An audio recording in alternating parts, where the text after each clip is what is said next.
ان للہ 99 اسما من احصاها دخل الجنہ، رواہ البخاری۔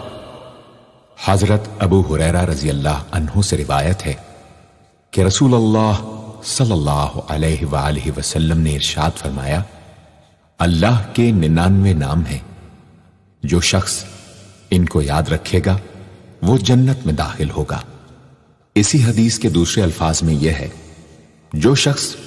ان کو حفظ کر لے گا اور برابر پڑھتا رہے گا وہ ضرور جنت میں داخل ہوگا۔ وہ نام، ان کے معنی اور ان کی فضیلت کچھ اس طرح سے ہے: یا اللہ، اللہ کا نام